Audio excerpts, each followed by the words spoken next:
Hello കൂട്ടുകാരെ, അപ്പോൾ ഇന്ന് ഞങ്ങളുടെ പലഹാരം കാണിച്ചു തരാം കേട്ടോ. ഇത് ഉണ്ണിയപ്പം വെച്ചു, പിന്നെ അവിലും മലരും ആണ് കേട്ടോ. ഇന്നലെ ഇവിടുത്തെ പൂജയായിരുന്നു. അപ്പോൾ ഇത് രാത്രിയാകുമ്പോഴത്തെ ബാക്കിയുള്ള സാധനങ്ങളാണ്.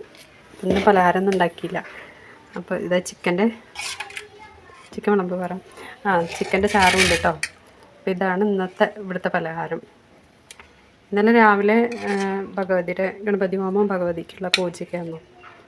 പിന്നെ രാത്രി വെച്ച് പൂജ, അതായത് കോഴിയും കള്ളൊക്കെ ഉള്ള മധ്യമത്തിലുള്ള പൂജയായിരുന്നു. അപ്പം അതിൻ്റെയൊക്കെ ഐറ്റംസാണിത്.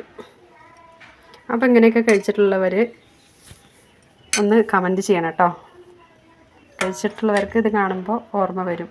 നമ്മുടെ വീട്ടിൽ രാത്രി ഇങ്ങനത്തെ പൂജയൊക്കെ കഴിഞ്ഞാൽ പിറ്റേ ദിവസം നമ്മളുടെ പലഹാരം ഒരുവിധം വീട്ടിലൊക്കെ ഇതൊക്കെ തന്നെയാവും. അപ്പോൾ ഇതാ പാറുക്കുട്ടിയാണ് കേട്ടോ വിളമ്പണ്. ചിക്കൻ ഉണ്ടെങ്കിൽ ഇവിടെ വിളമ്പാൻ പാറു എത്തും അടുക്കളയിൽ. അതാണ് അതിൻ്റെ പ്രത്യേകത. പിന്നെ ഇതാട്ടോ ഇളനീര് ഇന്നലത്തെ ഇളനീര് വെട്ടി വെച്ചതാണ്.